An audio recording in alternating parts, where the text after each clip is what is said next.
Welcome to today's class. Today is Monday, March 15th, 2021. Let me call attendance. 792 Abdullah. No. 872 Ahmed. Yes.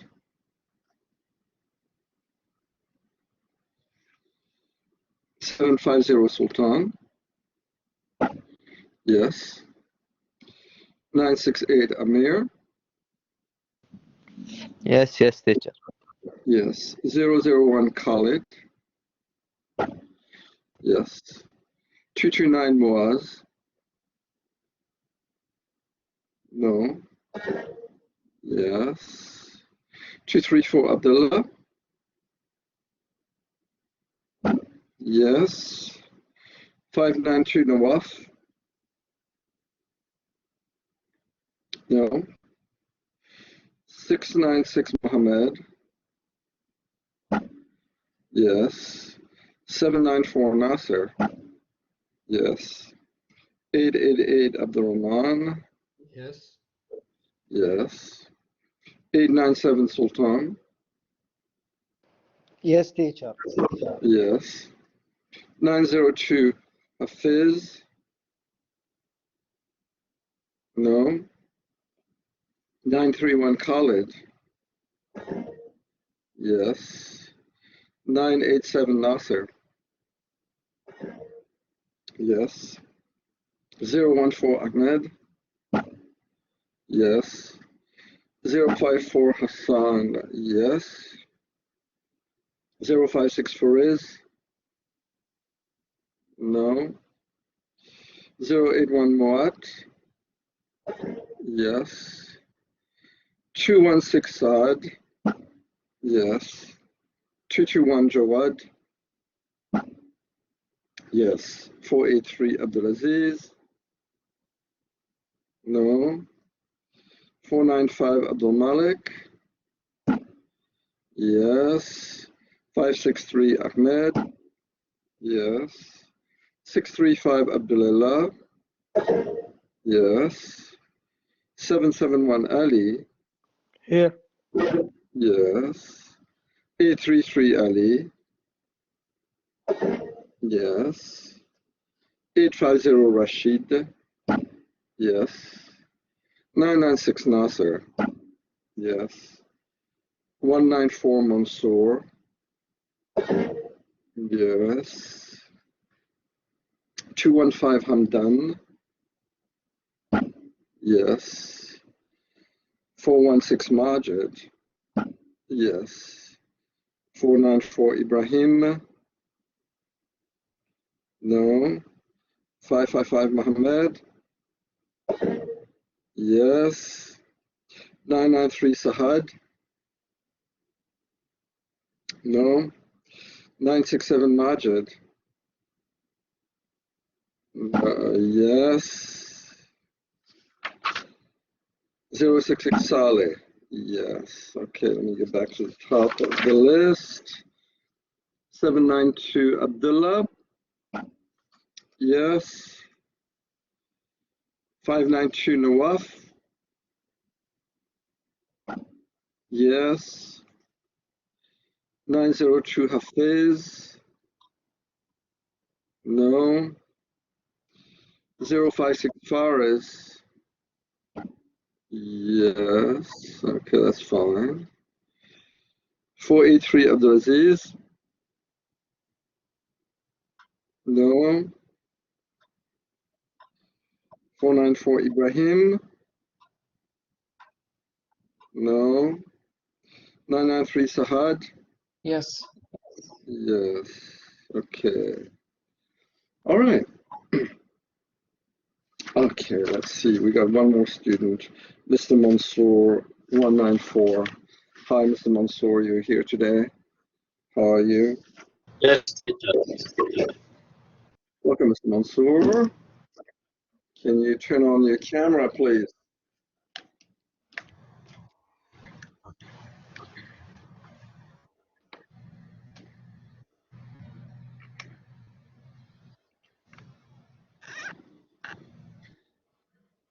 Can you see me, teacher? Yeah. Okay, Hafiz, just a second, Mansoor. Okay, Hafiz, all right. Welcome. Mr. Mansoor, welcome. Why were you absent yesterday, Mr. Mansoor, may I ask? I sent you an email, teacher, yesterday. I was explaining what happened to me yesterday, and I gave you my excuse. You sent me I an don't email know, have you yesterday? seen my email? No. Yes. No, I haven't. I haven't received any email from you, Mr. Mansoor. So I don't know where you sent it, but I haven't received anything. Mr. Abdulaziz, if you're absent, it's 50% off, huh? Mr. Abdulaziz, okay. All right. So in any case, better late than never. You using PowerPoint, Mr. Mansoor? Yes, teacher. Okay, let me allow you to be a presenter. Okay, all right. Okay, Mr. Mansoor, now you can share your screen.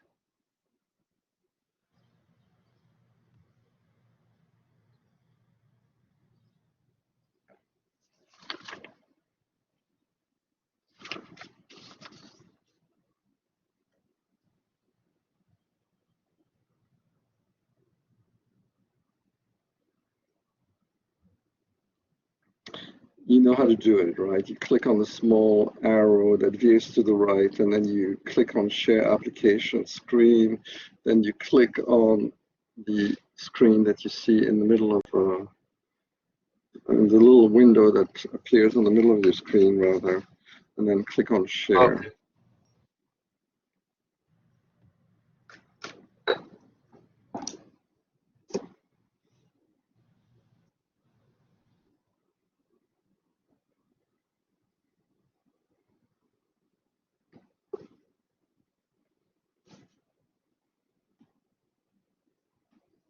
Mr. Ibrahim, yeah, you're too late for me to mark you present for this period. I'll make you present for the next period. Welcome.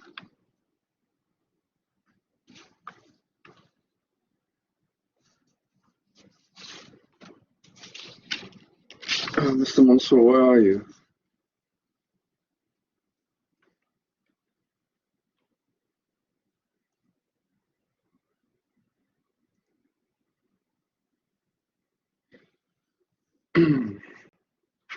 He's reconnecting, so let's wait a bit.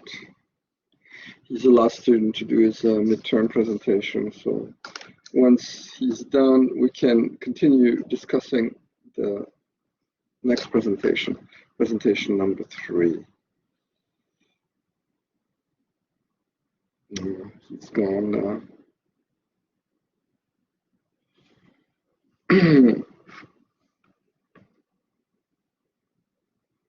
Oh, well, all right, let's see when he comes back. I don't want to waste too much time. I don't see him reconnecting. So, all right, dear students, let me continue discussing presentation number 3. So I'm going to share my screen. And the first thing I'd like to do is to show you an actual sample of presentation number 3. A nice sample, really, which will really, so again, how do you get to this information? You go to your Blackboard, you click on Home, okay, and you scroll down.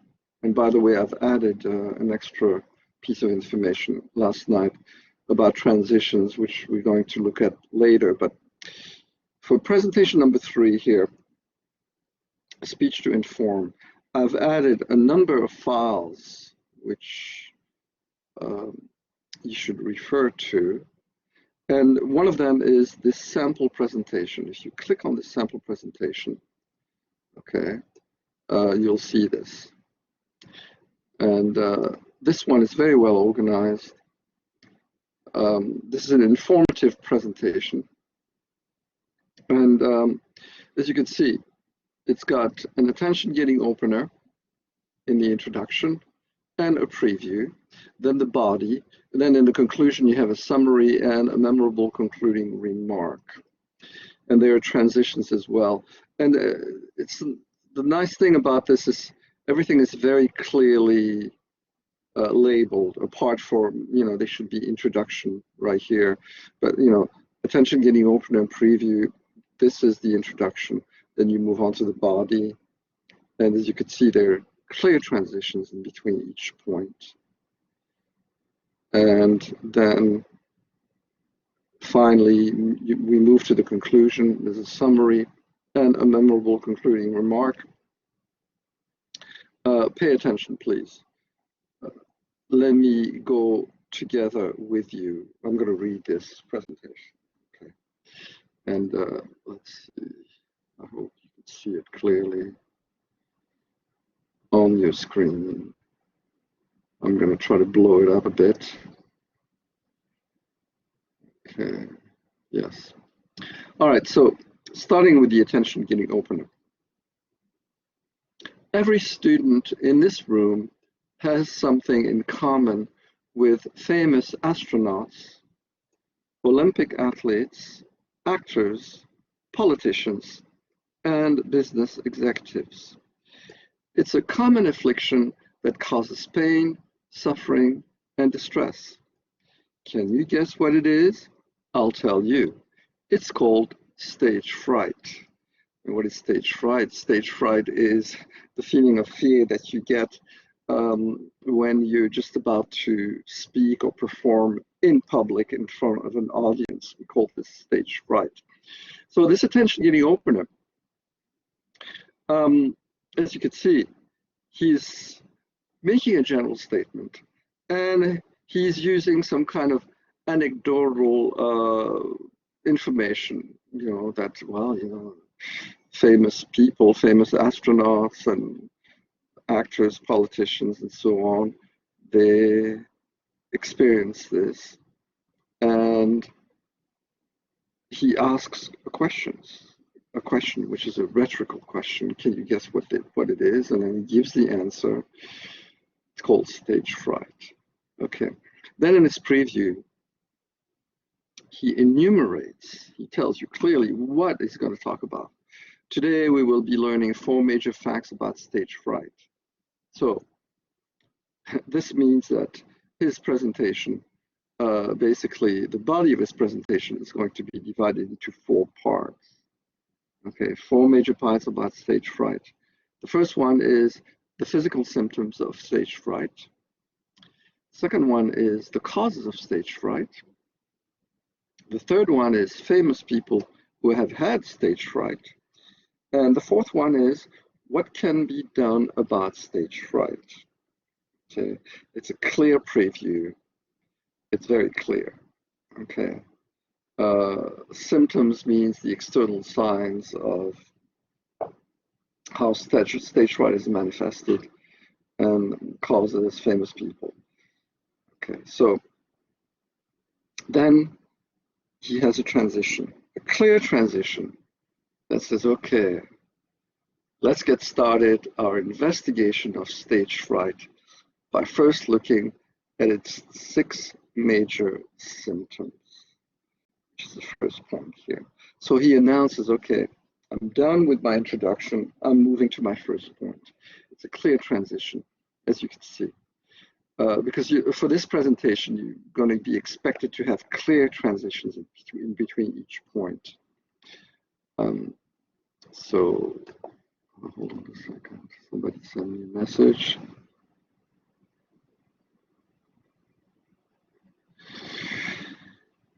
All right, that's fine, Ahmed. That's fine. You can do that. All right. Okay. So the first part of the body here is the physical symptoms of stage fright. And what are they? Rapid breathing, rapid heart rate, dry mouth, butterflies in stomach, increased perspiration, trembling hands. Those are the symptoms. It's like what are the symptoms of the flu? Body ache, fever, runny nose, this is a physical symptom. So this is what happens when you feel stressed out and nervous about speaking before a presentation, right? Rapid breathing, rapid means fast, rapid heart rate, dry mouth, butterflies in your stomach means you feel nervous in your stomach. Increased perspiration, you sweat more, and trembling hands, shaking hands. Then he has a transition. Okay, now you understand the symptoms of stage fright. Let's continue our investigation by examining the causes of stage fright. So he's saying clearly, okay, I finished talking about the symptoms. Let me move on to my next point, which is the causes of stage fright. Okay, and then he enumerates or he lists the causes of stage fright. Causes of stage fright. Many people worry that they'll forget what they want to say. Others are afraid that they'll look silly.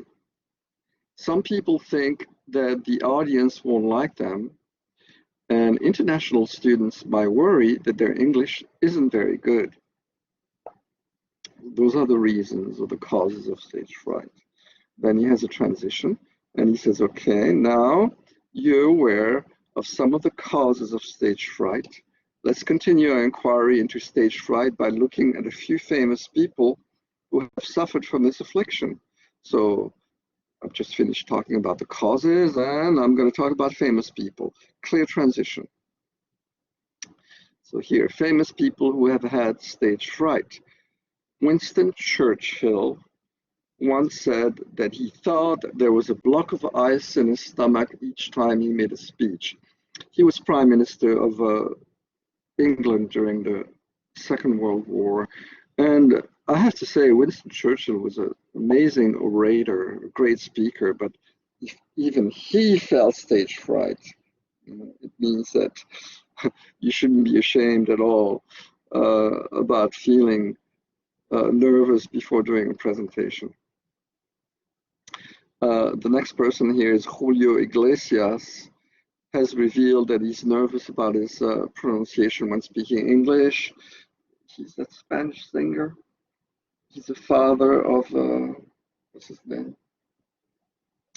His son. Another Spanish singer by the name of Iglesias. Anyway, this is this is an old book. So, what's the name of his son, Julio Iglesias? I forget. Anyway. Doctor, there is one that Enrique Iglesias. Enrique, you're right. Okay, thank you for helping me. Yeah. yeah. So yeah, that's Enrique. Yeah, Thank the you one very in much. the mid 2000, I think. Yeah, you're right. I don't keep up. Yes. The type of music I listen to 1960s, 70s. Oh, the Right. Eagles, I suppose. The Beatles. Yeah. I listen. My range of music, it ranges from the late 50s maybe, but from the 60s all the way to the 80s. I don't go any further than that. After that, as far as I'm concerned, the music industry totally degenerated. So I suppose John Lennon, maybe Paul McCartney. Yeah, they were the Beatles. Yeah, I like the Beatles. But rap music, hip hop is just not my cup of tea. And today's singers, what do you have? We have Carly only B. U2, Bono. Then I was not too crazy. Yeah. But nowadays, what do you have? You have Rihanna. You have Carly B. I don't know. I don't keep up. Drake. But it's right. But as far as I'm concerned, all I can say is I'm not impressed. Yeah. Okay. Okay, let me continue. Jane Fonda, she was a very beautiful woman when she was young. She was an actress. She's an old grandmother now, but she's a very famous actress in her day, has admitted to having tremendous fear. And Olivia Newton-John, she was a singer from the late 70s to early 80s, although I was not really a fan of hers. Admits to shaking and crying before a performance. All right, then we have a transition that says clearly, okay, as you can see, you are in good company with famous people who have had stage fright. Now, let's investigate what you can do to overcome this common problem. So solutions to overcome, solutions for stage fright. So, and he divides it into two parts, which is short-term solutions and long-term solutions. So here, short-term solutions, be thoroughly prepared and practice before a presentation. And, you know, this is what I always tell you, be prepared and practice. Number two, take your time before you start to speak. Gently put your notes on the speaker's stand, which would be the lectern. Put your notes, okay. Then establish eye contact with your audience before beginning. You can't do that online, but you know, if you're in the classroom or in a room with people watching you, that's a good way to do that. And take several deep breaths before beginning. If you take a deep breath, you try to control your breath. Controlling your breath helps you control your emotions. All right, and then long-term solutions. Number one, remember that stage fright is normal. Two, get as much experience as possible. Three, talk about stage fright with friends. Then we have a final transition that leads us to the conclusion. Now that you understand what you can do to reduce stage fright, our investigation is complete. And then you got the summary here. You should now understand 4 important facts about stage fright.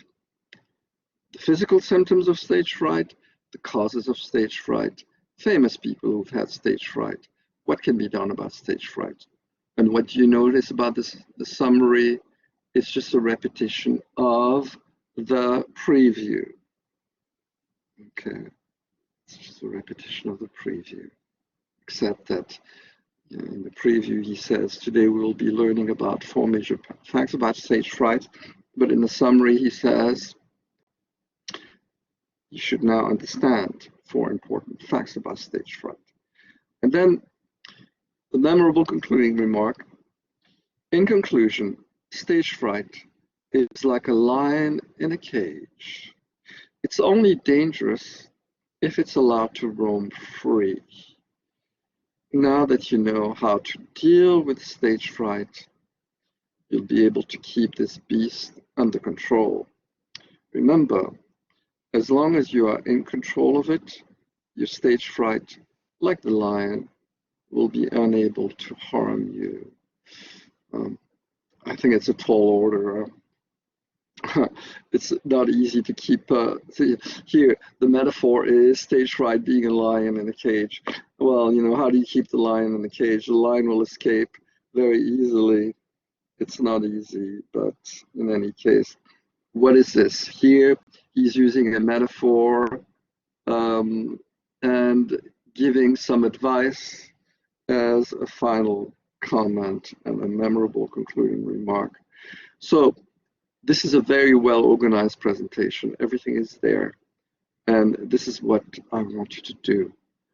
For this presentation, you must follow the outline. You must have everything.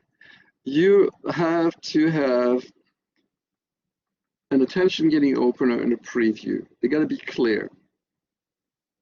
Then your body has to be well developed. Then in the conclusion, you have to have a summary, a memorable concluding remark, and you have to have clear transitions. If you don't, you will definitely get less points. Okay, so make sure that you have those things. Let's see. Anybody's trying to talk there or ask a question? Where's Mr. Mansour? I don't know what happened to Mr. Mansour. Well, okay. So this is for your reference. Dr. John. Yes. Oh, Mr. Mansour, you here? Yes, I was facing a problem with my laptop. I changed it. All right, Mr. Mansour. Okay. Welcome back then. Can you turn on your camera, please? Okay.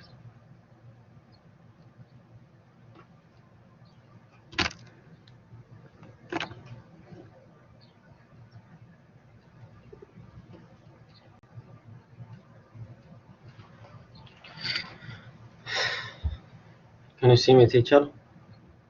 Yes, Mr. Mansour, we can see you. Welcome back. Can you share your screen, please?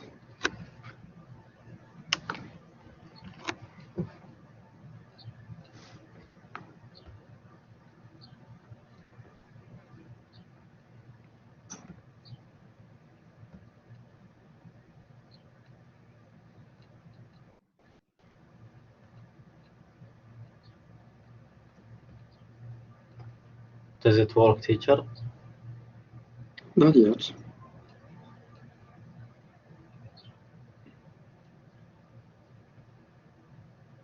Just a minute.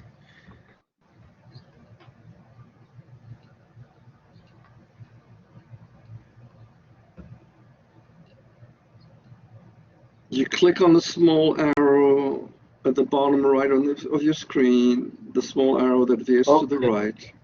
Then you click on Share Application Screen. Okay, you got it. All right. Okay, now show us your PowerPoint.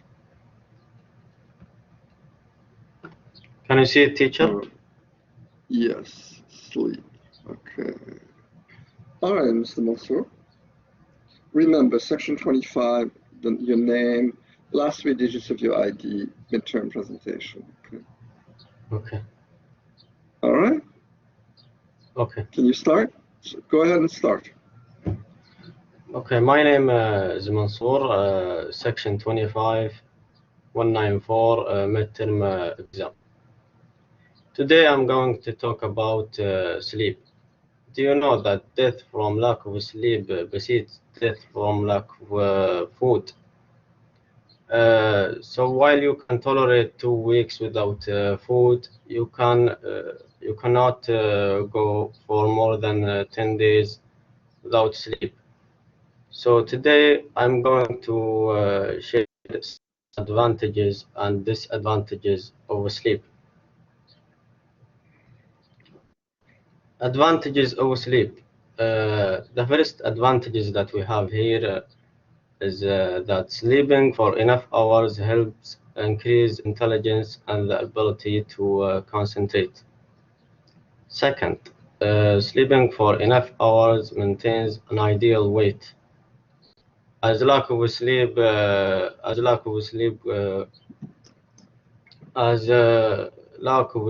cause a large consumption of food and thus lead to weight gain. Third, sleeping for enough hours reduces the rate of car accidents.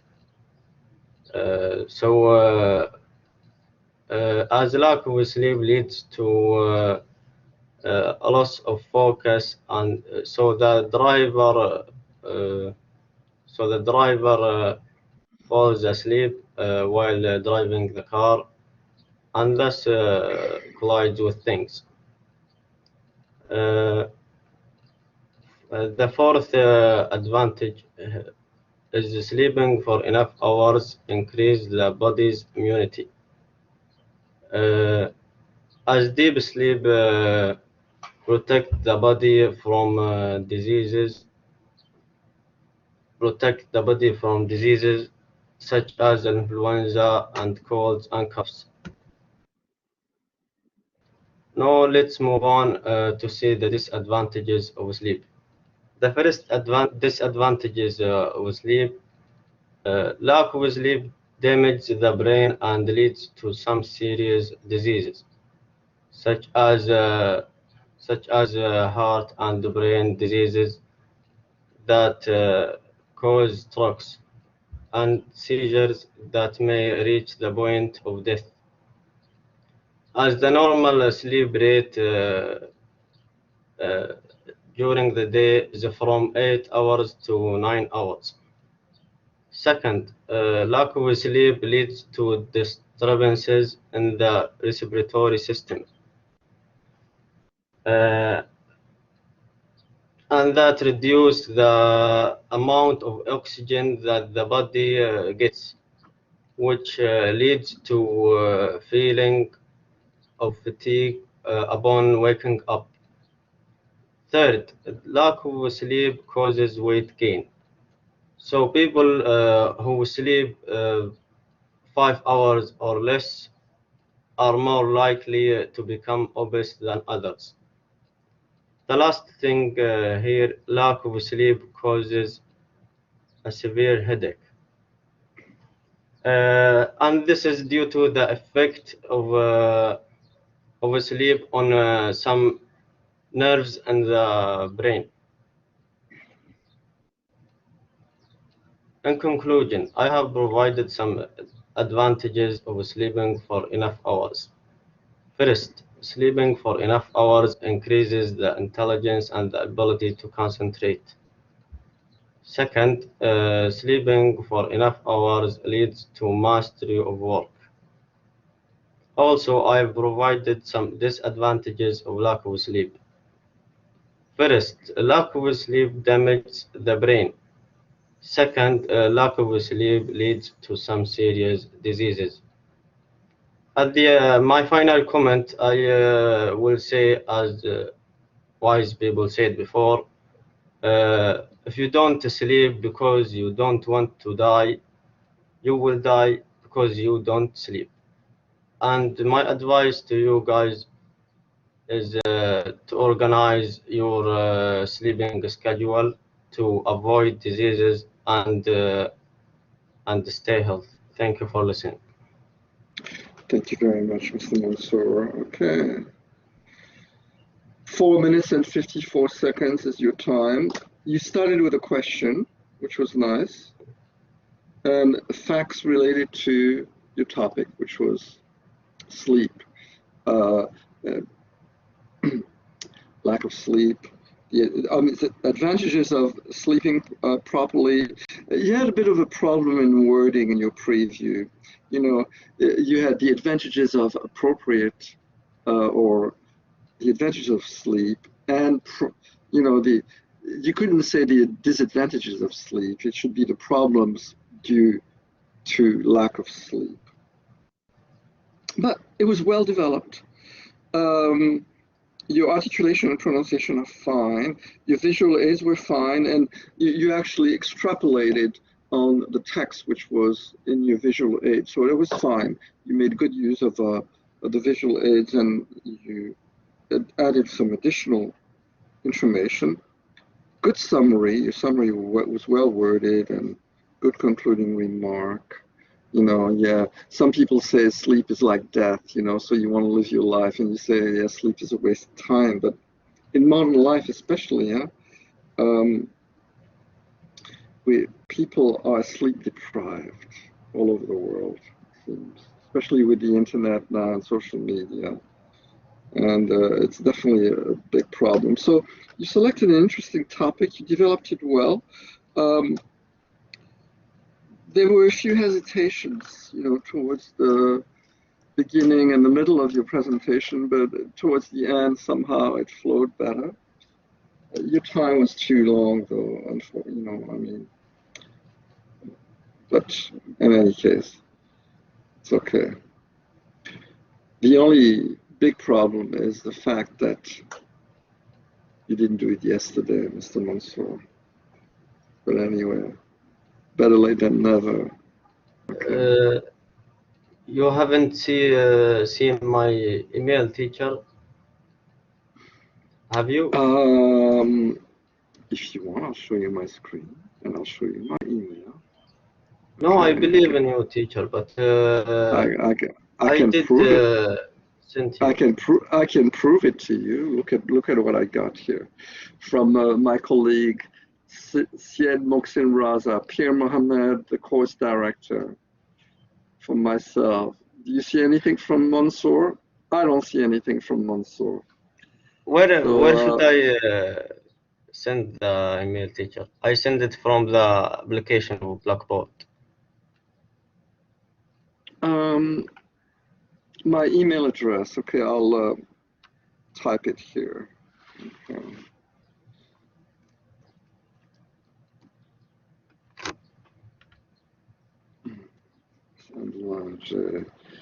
At jic.edu.sa. This is my email address here.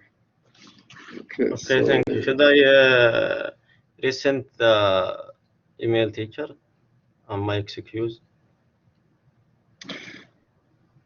it won't hurt. I mean, let me see what your excuse is, and then we'll take it from there. You know, I don't know.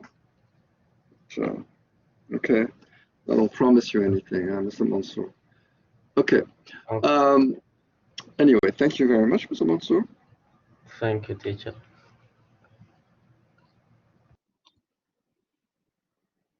Excuse me, teacher. Yeah. Did you call me because I went for a short time for something important to do? Bless you, Mr. Sahad. I didn't call you. Okay. Thank you very much. Most students just slip away without even asking me. God bless you for asking that question. No, I didn't call. No, I was in a very important thing to do, and I forgot to tell you, ask your permission. Thank you so much, Mr. Sahad. I appreciate your honesty. Don't worry.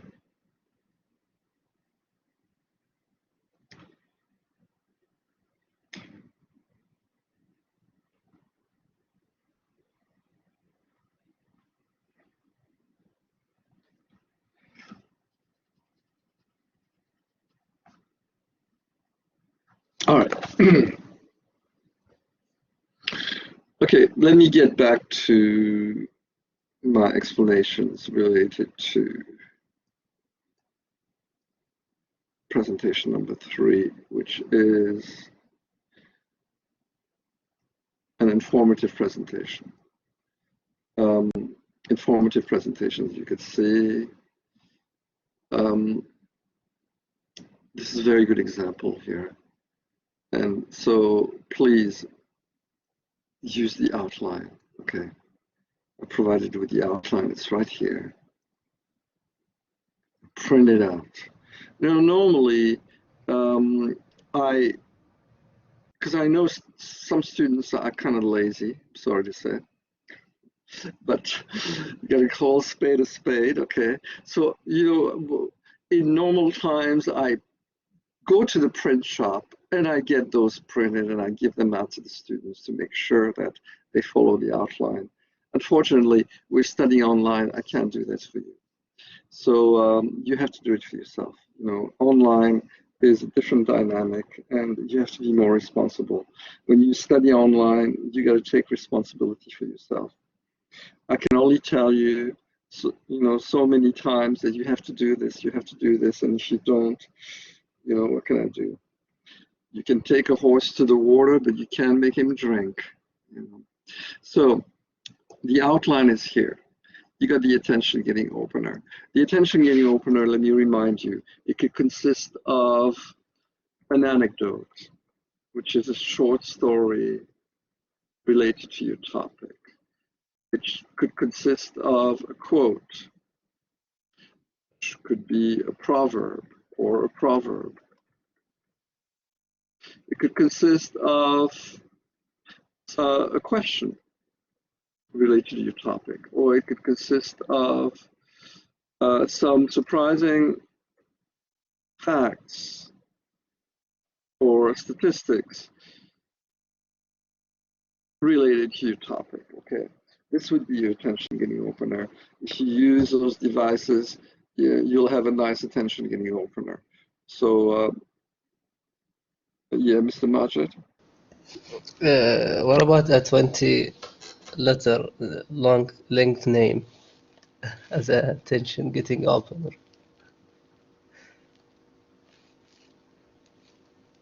Oh, of Pablo Picasso? Yeah, something like that. Is it gonna work like this different kind of method, but it's at the same time it's gonna surprise the audience?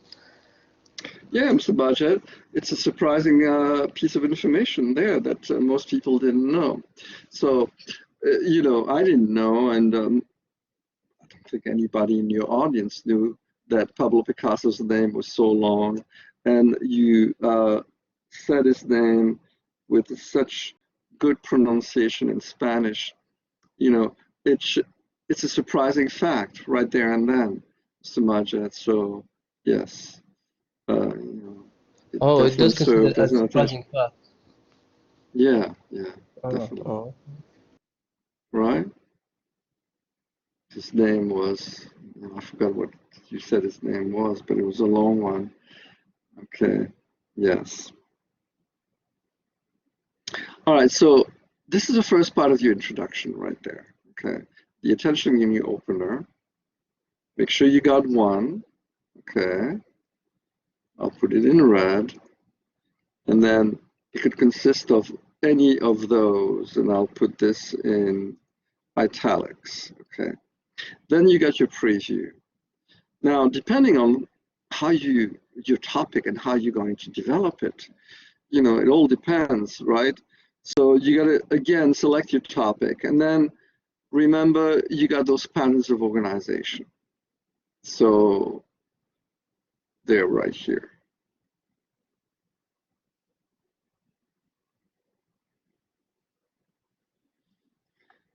Which we discussed before, right? Past, present, future,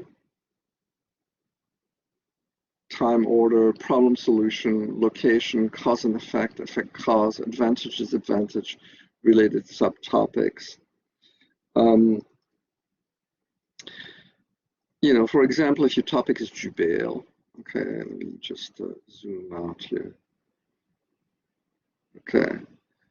You could talk about Jubail in the past, Jubail in the present, Jubail in the future, or time order, which is used for processes, or you know, if your topic is Jubail, you can talk about Jubail from the founding of Jubail, you know, like I don't know how many thousands of years ago up to the present time. Problem solution would be problems related to Jubail and some solutions. Location, well here, you know, like for example, restaurants in Jubail Balad, restaurants in, you know, if your topic is restaurants in Jubail, restaurants or parks, you know, parks in Jubail Balad, parks in Jalmuda, parks in another location of Jubail. Cause and effect, you focus on the effect, okay? Also the effect or the result of, you know, maybe pollution in Jubail. What are the effects? People have difficulty breathing. Sometimes the air smells strange and so on. Effect cause, here you focus on the causes. A lot of people have breathing difficulties. What are the causes? All those chemical plants and, you know, a lot of cars and so on. Advantage, disadvantage. What are the positive and the negatives of living in Jubail, for example, and related subtopics here. Could be any topic related to Jubail. You know, if you talk about the schools, the shopping malls, and the hospitals of Jubail, here you have 3 subtopics which are related to your topic, which is Jubail. All right, so keep those in mind. Okay, so you have your preview. You state clearly, you could do, you know, divide it into 3 parts or 4 parts, is up to you. In the example that I just showed you, there were 4 parts. which were presented here. I'm putting 3. Then you get a transition. Now be careful. Make sure that you have your transition. And then in the body, you develop your first point, then you have a transition, develop your second point, transition, develop your third point, transition, move to the conclusion. You summarize, meaning you repeat your preview, okay? Summary means you repeat your preview, okay? Content of your preview, don't forget that. This is what summary means. And then you make a memorable concluding comment. The content of your memorable concluding comment or remark, they could be this, you could use an anecdote, you could use a quote, a proverb, you could use a question, you could use also a surprising fact or statistic. So, I can just copy and paste those. Plus, you can give your personal opinion.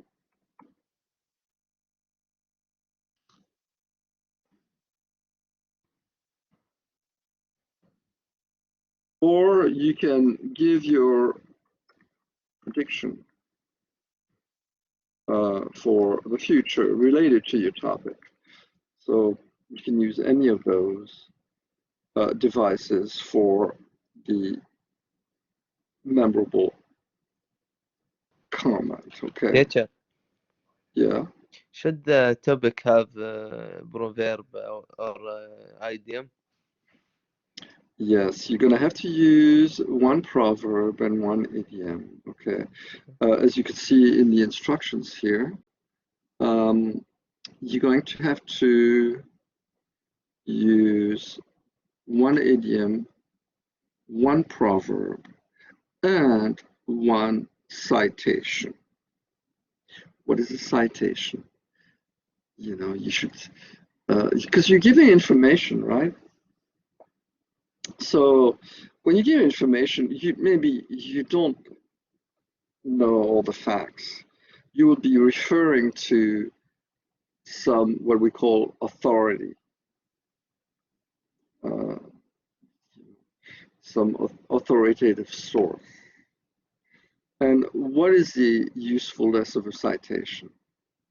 Let's say, what is your name? You asked me the question, what is your name? Yes, teacher. My name is Amir. Yes. Amir. Yeah. All right, Mr. Amir, imagine that you are the imam at the masjid on Friday. Yeah. Okay, you doing a presentation, you doing a speech in front of the people who are at the masjid, right? Yes. So you're telling them that they should act properly, they should live a good life. And what do? You cite, or you refer to what? You refer to the Holy Quran, right? Yeah. What is it? What is the effect?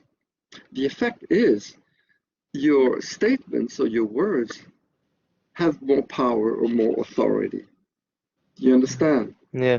This is why you use a citation. Or just imagine, Mr. Amir, you're a lawyer in court.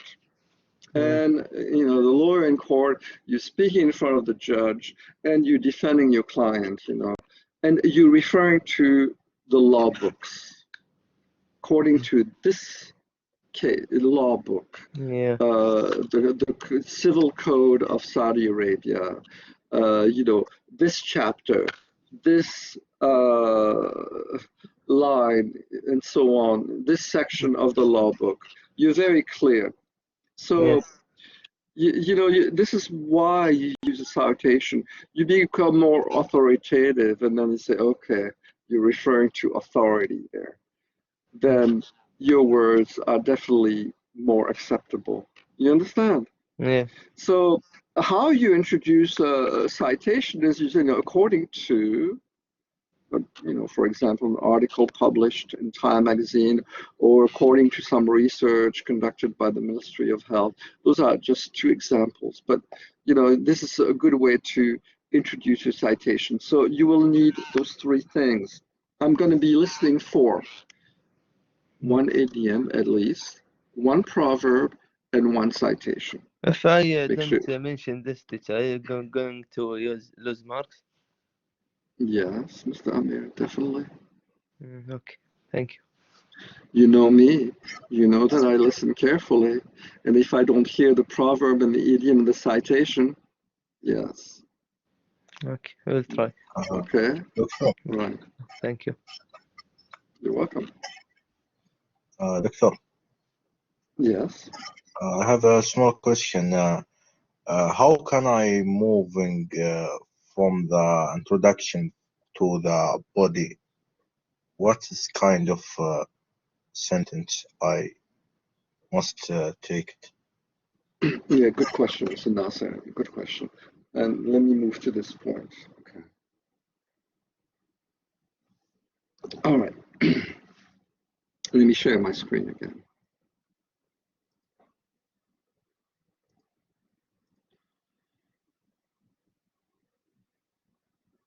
All right. Now, let me go back to Blackboard here. Okay. So again, on Blackboard, you go to Home, and then you scroll down. And the latest thing I posted last night is this. Sorry for the weird font, and it was in PDF format, and I converted it to Word format so that you would see it clearly. You don't have to click on the link. Speech transitions. Okay, so let's take a look at this. When delivering presentations, it's important for your words and ideas to flow so that your audience can understand how everything links together and why it is relevant. It's very important. One thing connects to the other. So this is done by using speech transitions, and they act as signposts. For example, when you're on a road and then you see, okay, in 3 kilometers, exit to the right for Dammam, for example. Signpost that tells you, okay, you're going to soon reach a certain point where you have to turn, which is a transition. Okay. So they signal to your audience the relationship between your points and your ideas. Okay. So what are speech transitions? Speech transitions are words and phrases that allow you to smoothly move from one point to another. Because it's like punctuation. A punctuation is a break. When you have a sentence, you have commas, you have periods. You write a paragraph is divided into sentences. Sentence starts with a capital letter and it ends with a period. The period is a transition itself, okay? It indicates a break and the move to a new sentence. And then a comma also divides up the sentence. Transitions, they indicate how you move from one point to the other, okay? So this makes it easier for your audience to understand either your argument or the information that you're presenting, because if you don't have a transition and everything just, you're giving the information nonstop without a break, without a comma, without a period, without a word that says, okay, I move from this point, now I finish this point, now I move to that point, your audience will be confused. You may not be confused, but we will be confused, okay? So, let's see, sorry. Okay. So the types of transition, okay. Here we have something to use the this was not written by me, by the way, but I'm using it. This is something you use at the very beginning. We will be looking at, in your preview. Today I will be discussing, we'll be looking at investigating something.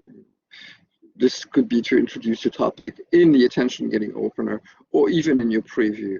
Now here, for your preview, you can say clearly, there are 3 key points I'll be discussing, or I want to begin by and then move on to, or we'll be covering such and such from 2 points of view, or this presentation is divided into 4 parts. Those are different ways of wording your preview, okay? Then, in answer to your question, Mr. Nasser, okay, you move from the introduction to your first point, okay? So now you're aware of the overview. Let's begin with this. Or first, let me begin with this. So I will first cover my first point, or to get started, look at. But I really like the the transitions of the example here, presentation which I've provided for you. Okay, let's get started our investigation by first looking at the 6 major symptoms. Or you could simply say,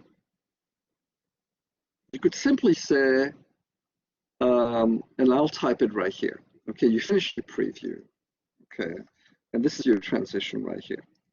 So you're gonna say, okay, I have to remove the italics and the underline. Okay. So the first transition, I have just finished my introduction. Let me move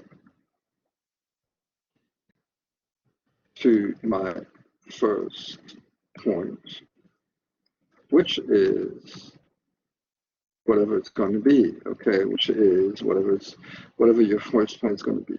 This is a very clear and easy way to word your transition here, okay? And then you develop your first point, and then you have another transition here, okay? And here,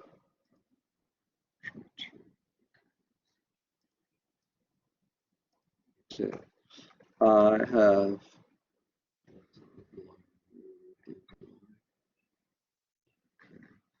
I have just finished discussing my first point, comma, let me move to my second point,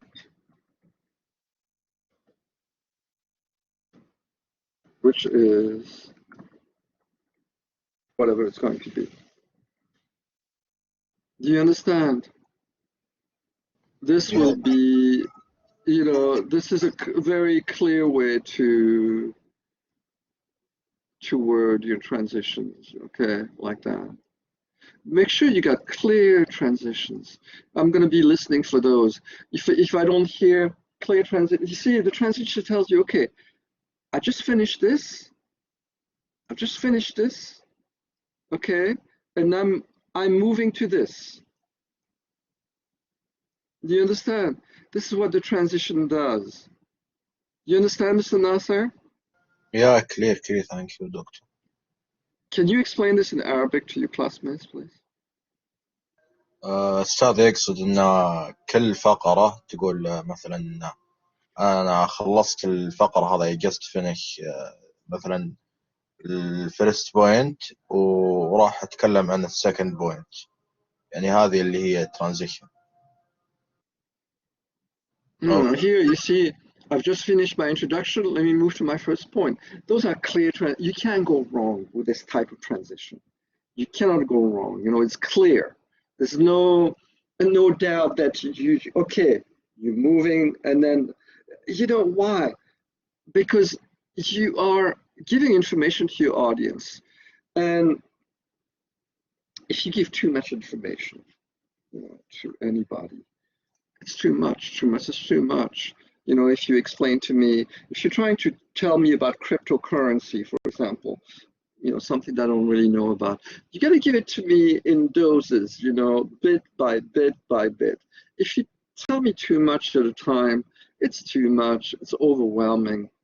You're going to lose my attention, you understand? But if it's clear, it's divided into blocks, you know, of information, bit by bit by bit, it's much easier to ingest and to digest. You understand? It's like a baby. You feed a baby, you know, you give one spoon, okay, and then the baby eats the spoonful, and then you give another spoon. You know what I mean?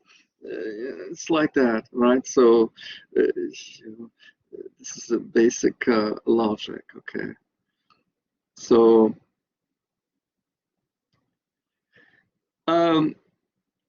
here, you were shifting between similar points.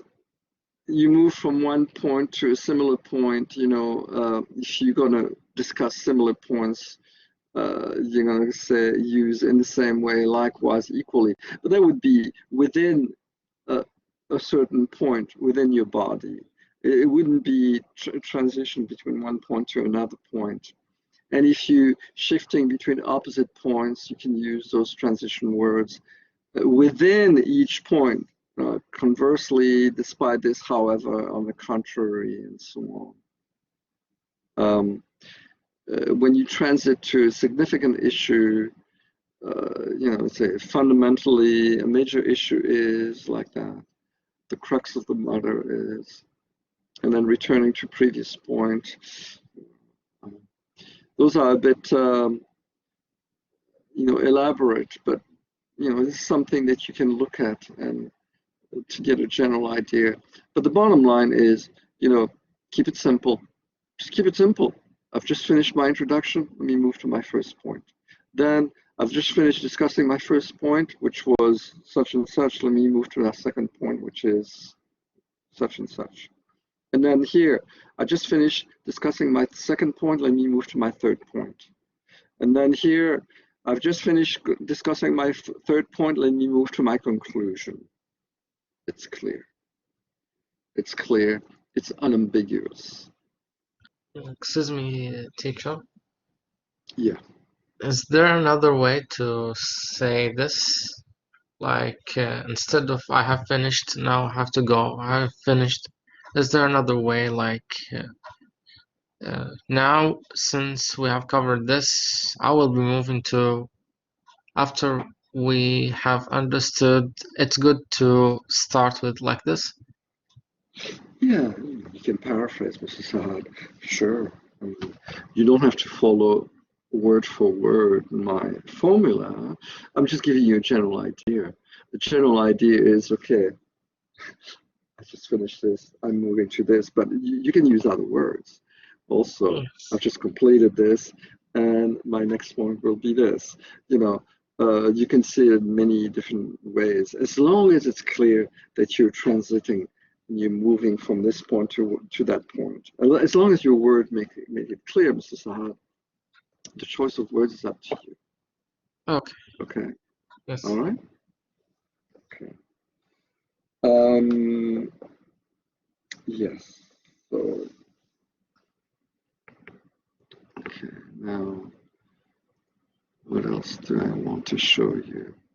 Teacher, Yes. how will we start the presentation? From the top to the bottom, or how?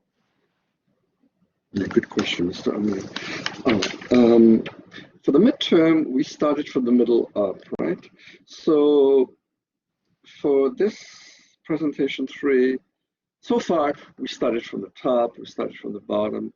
In the midterm, we started from the middle up. So for presentation 3, we're going to go from the middle down, Mr. Amir, which means that Mr. Moat 081 will be the first student, and followed by Mr. Sahad Al-Katani, and then going all the way to the bottom of the list. And then we'll go back to the middle, and then we'll go back up. Okay, thank you. Mr. Amir. Fair is fair, right? Yeah. So we'll go from the middle down. Okay. I'm gonna write this down.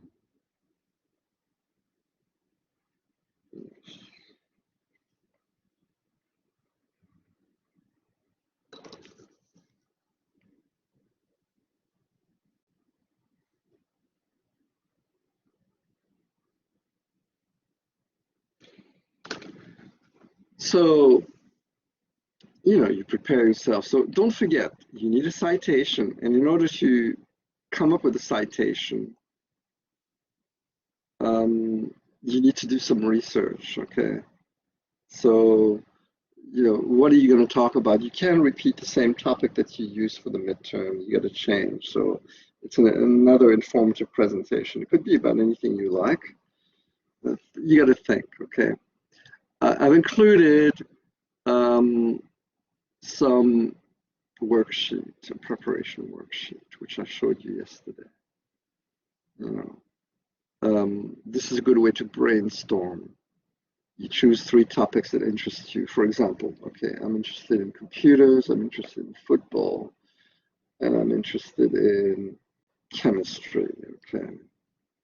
Then you narrow down each topic, okay, football, or I could talk about football in Saudi Arabia.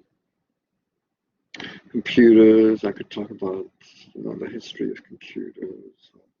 And then, like that, chemistry, you can explore certain angles or certain aspects of chemistry. So, and then you choose a topic that interests you the most, or that you feel most comfortable with, and you divide it into 3 or 4 subtopics. Then you prepare your attention-getting opener, prepare your preview, prepare your summary, prepare your memorable concluding remark, like that. Okay, this is your preparation worksheet. You can use this if you like. It's useful.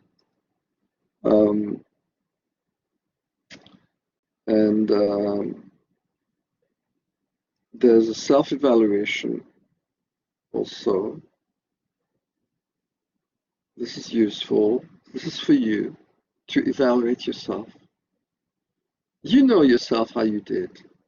When you've done a presentation, or you can try to argue and say, oh, Mr. John, I did this, I did that, but you know yourself how you did. I give you your feedback anyway. And, I've told you exactly how I expect you to do the presentation, why you're supposed to have. Here you have 2 parts. You got the delivery and the content. Content should go first, but delivery. So delivery means, okay, your eye contact, you're supposed to look at the camera, rate of speech. Enthusiasm is nice, you put in some energy, time limit, but I also include articulation and pronunciation. And then for contents, you got the attention-getting opener, the preview, organization, and what pattern of organization have you used, your supporting materials, no visual aids here, transitions, summary and concluding remark, okay? No visual aids for this one.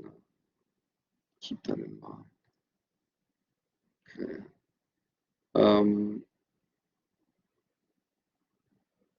The rubric, I'm not using this rubric, okay? Just to give you an idea. I always include it, but there's a lot of discrepancies with that rubric. I don't count posture or body language. I don't pay attention to this, but I pay attention to the eye contact, yes. Volume of voice, it doesn't really apply online. Rate of speech, well, for me, it's worth more than 5 points. Time limit is important. Introduction, body, no visual aids for this one. Summary, concluding, remark, okay. Useful language, idiom, proverb, citation, okay. And here it says 45 minutes. No, it's 3 to 4 minutes. So there are a lot of problems. Those were, and don't worry about this, those were written 2 years ago, and they were written for the classroom situation, and also a situation where there were much less students in the class. And well, so I don't really use it, but I include it just to give you a general idea of what a rubric might be like. Okay, so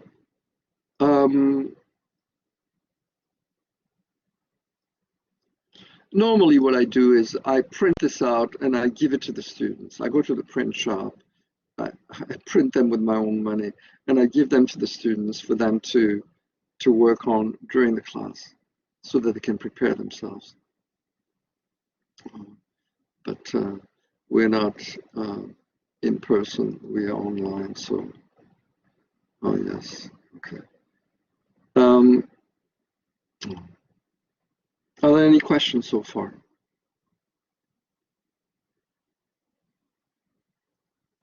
We can choose any topic, right? Belongs to us. Yeah, this is any topic apart from politics, religion, and you know what you shouldn't talk about. What is this? Well, it's a pencil sharpener. Okay. It's a pencil sharpener. Okay, I'm sharpening my pencil. The point had broken. All right, so what I'm going to do is I'm going to ask each one of you about your topic and about your preview. I want to hear them very clearly. This is what I'm going to ask you for. Don't forget that I will be listening for one idiom at least, one proverb, and one citation. I want all three of those. So what I want to hear now is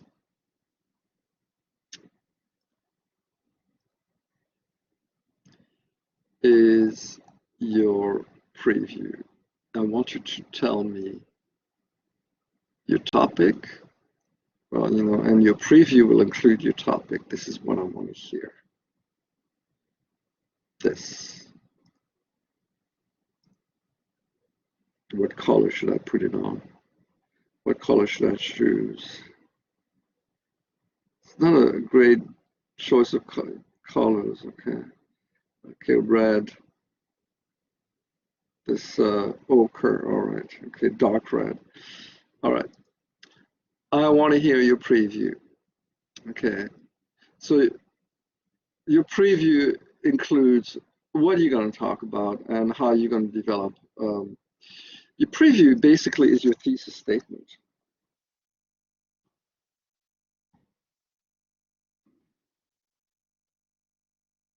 Oh, you can't see my screen. Let me show you my screen again.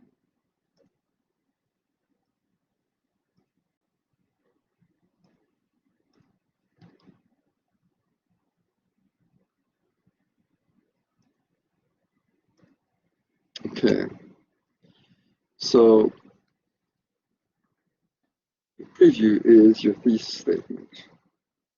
It's part of your presentation. Everything else revolves, everything in your presentation revolves around this. The preview or thesis statement is the most important part of your presentation. It's the heart of your presentation. Yes, so if I make it big like this, yes. Okay, this is what I'd like to know. Oh no, Mr. Ali, for this presentation, no visual aids. You know, a picture is worth 1,000 words, and visual aids are great. But you know, in this class, what you're doing is like you're swimming without aids. You know, it's like it's harder. It's harder to just speak without visual aids. Visual aids make it much easier for you, really. But if you have to speak without the use of visual aids, it's much more difficult. But this is what I want you to learn in this class.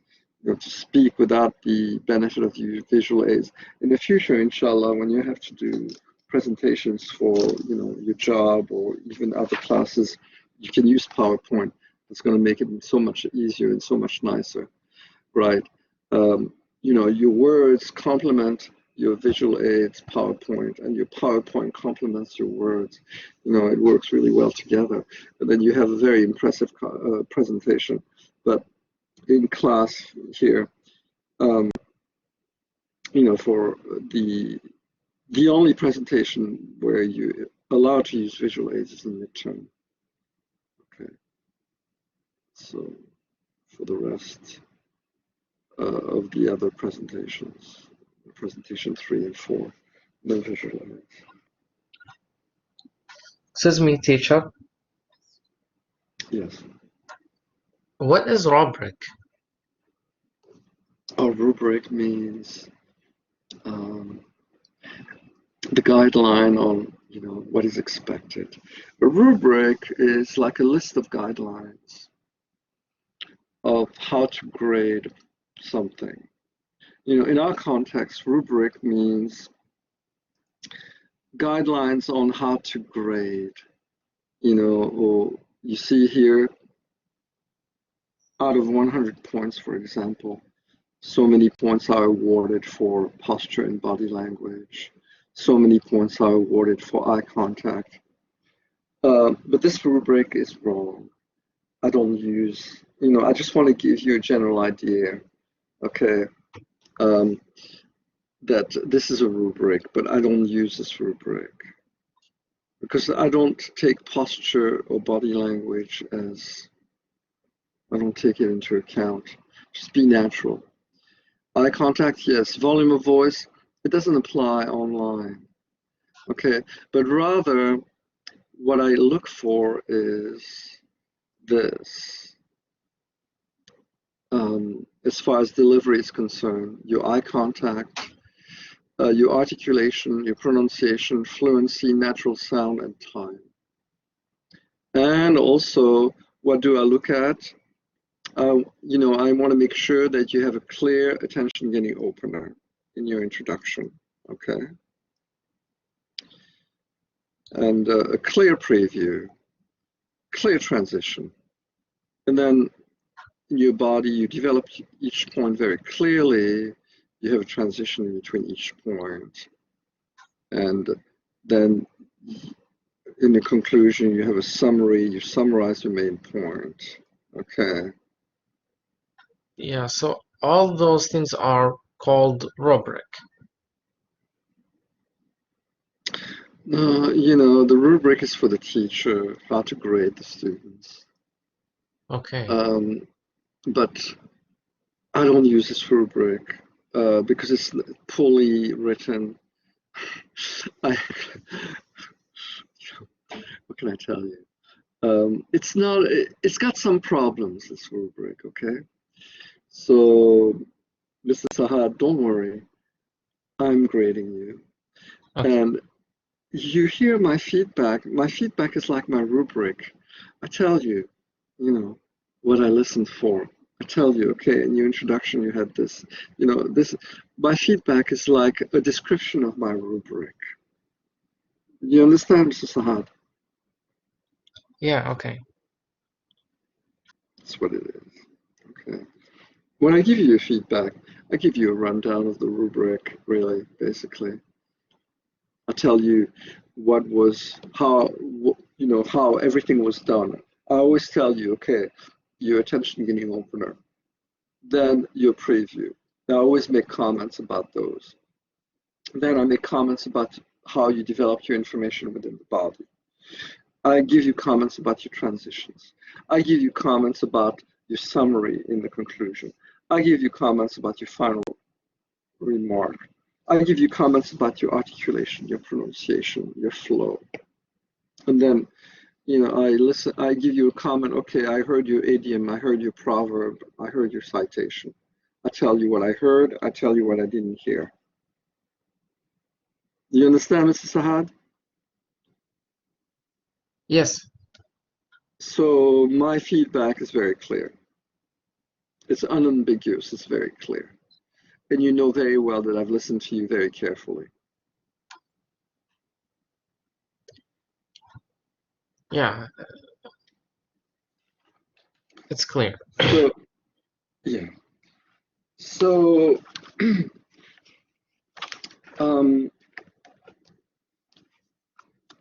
let me start asking you. And let's see, Mr.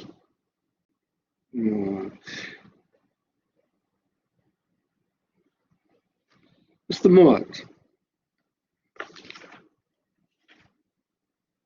081, Mr. Moat.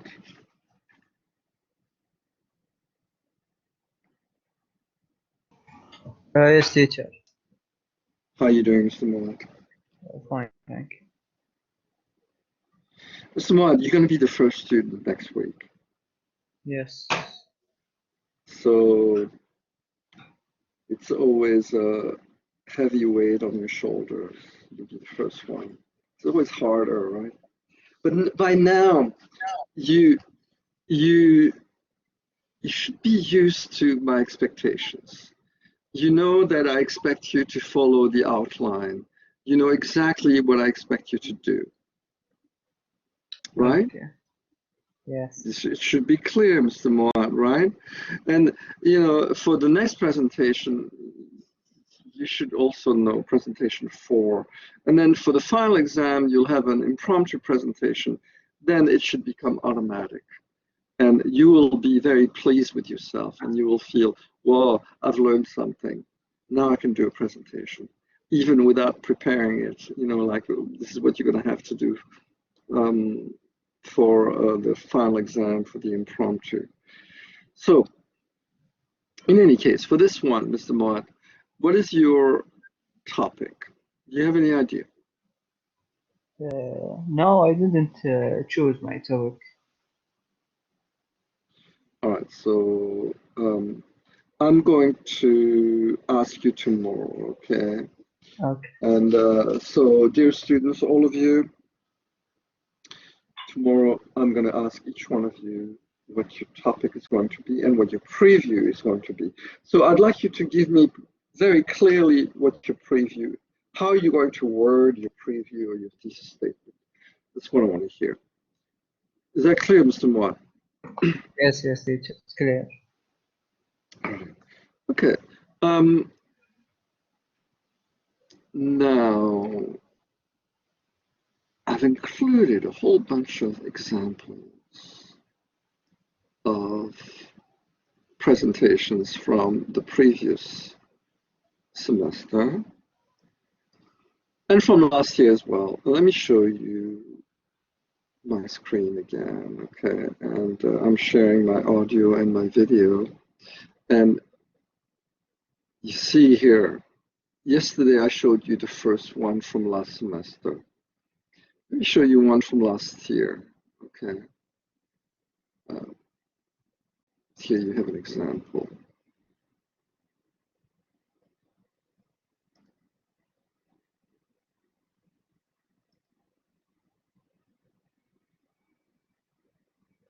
Assalamu alaikum. My name is Abdiz Mohammed Al-Anizi. Last 3 number 406, section number 24, presentation number 3. Hello everybody. Many rich people filed their experiences, but they did not give up. I will tell you a short story about Young Kim, founder of WhatsApp. Young is now 37 years old. At the age of 16 years old in 2009, Young Kim launched the messaging app, which should have replaced the SMS all over the world. Now, WhatsApp has more than 600 million users, and Facebook both the company earlier this year for $19 billion. This transition turned come into billionaire. In this presentation, I will talk about 3 main points to help you be rich. this financial management, determination, and honesty at work. Let's start with the first point, which is financial management. It's a set of rules that study the best possible methods for obtaining financial profit and providing that ability to finance all the tasks that take place within the facility. There are three cases to financial management. Firstly, financial planning. Secondly, financial control. And thirdly, financial decision making. Let's move to the second point, which is determination. You must have a strong resolve to confirmation difficult problems and not to surrender, because you must see a lot of problems, but it's depend on you. So you must have determination and benefits from the experience of others. Let's move to the last point, which is the honesty at work. Sorry, you must be honest in order to have a good revision and avoid many problems such as fraud and chemical fraud, because it will lead you to financial fines or even imprisonment. So you should be careful and avoid wrongdoing. At the end, financial management, determination, and honesty at work, all of them help you to be rich. You must persevere with that we aspire to. So we always say decision is the mother of good luck. My circle of information is website IHODL. Thank you. All right, so just exit this. So it was not perfect, but it was pretty good. His attention-getting opener was anecdotal. You know, he talked about the creator of WhatsApp, and it was a bit drawn out. But he gave us a clear preview, and then he had a clear transition. He moved to his first point. He developed his first point. His transitions were okay, but they could have been a bit clearer. He developed each point. He had transitions in between. Then he summarized in his conclusion. He gave a quote. And then instead of giving a clear citation at the end, he said, okay, I got my information from such and such a website. You shouldn't do that, okay? But, you know, all in all, it was a pretty good presentation. And, you know, that's why I use it as a model, but it was not perfect. You know, there were a few discrepancies there. But there was an example, and there are several examples. You know, which, and you know, several examples that I've included.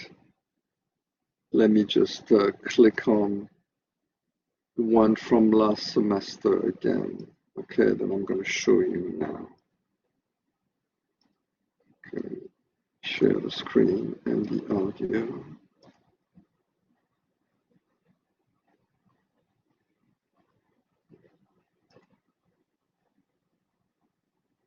Okay.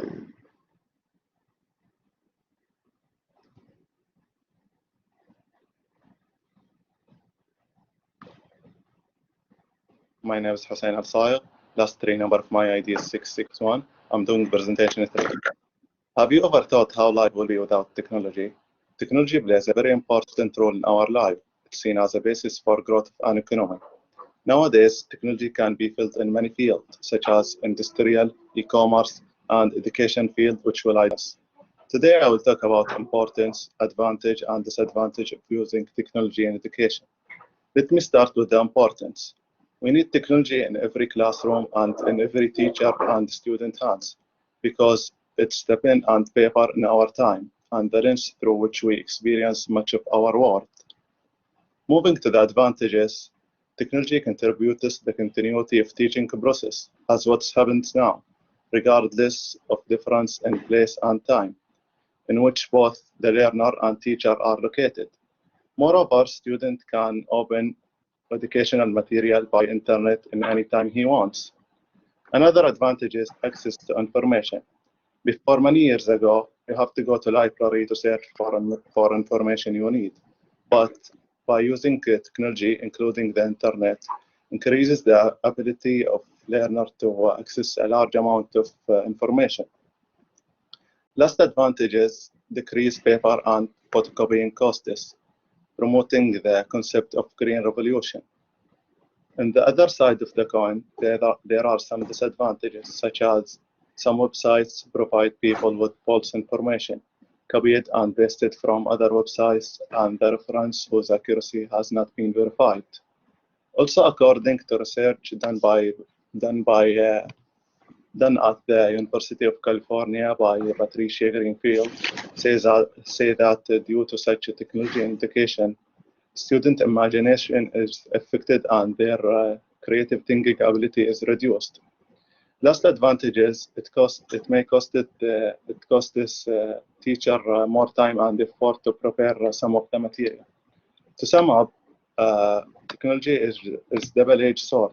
So student and teacher should take advantage of this in good light and eliminate the drawbacks that are holding back many students as well as school from achieving excellence. In addition, the government should introduce a more technologically equipped education in the future to raise the efficiency of students.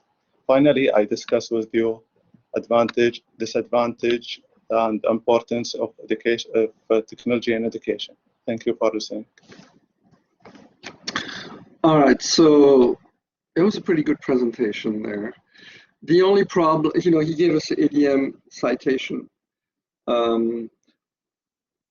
The only problem is that he inverted the order of his summary and his concluding remark. He gave us a summary first. I mean, he gave us a concluding remark before the summary. There was a problem there. Those presentations are not perfect, but they're fairly good examples. And that's why I included them. Let me show you another one, okay?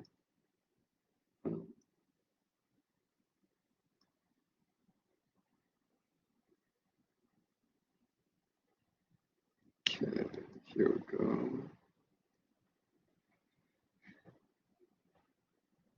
Okay, I'll try number 5 here.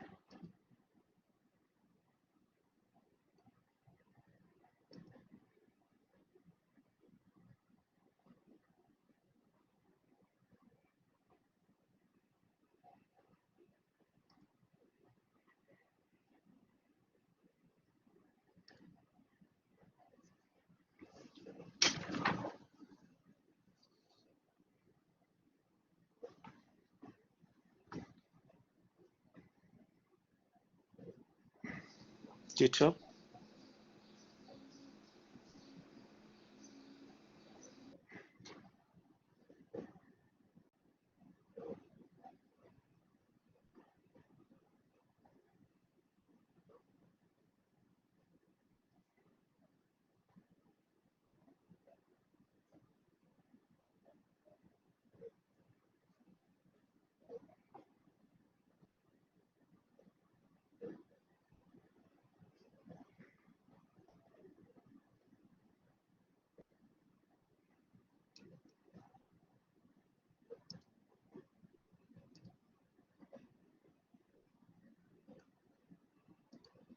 Is anybody trying to send me a message there?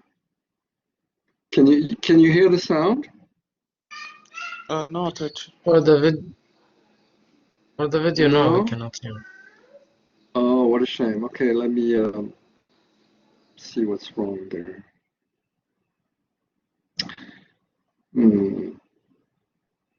Okay, let me try again.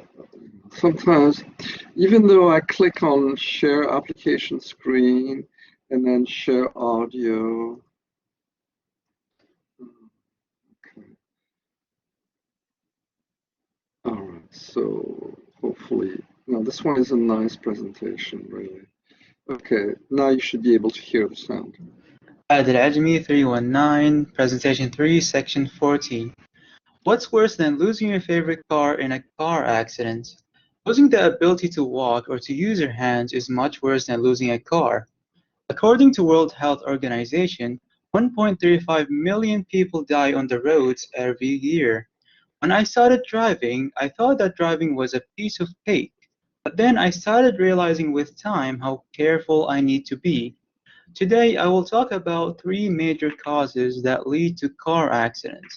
My first cause is speeding, and my second one is your phone, and the third one is driving while in a bad mood. The first cause I chose today is speeding. Almost all young drivers like to be the fastest on the road, and it is the most common cause to car accidents. In Saudi, there are lots of speed cameras to prevent people from speeding, but that is not enough. There is never a good reason to speed unless it is an emergency. Lots of people speed because they are late to work, but little do they know that being late is better than never. You can speed your way to work, but is it worth the risk of never showing up because you were in a car accident? It is not.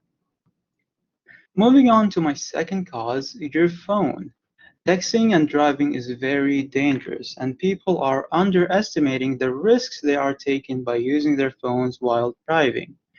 When you feel comfortable enough using your phone while driving, do not use it. Accidents can happen in the blink of an eye.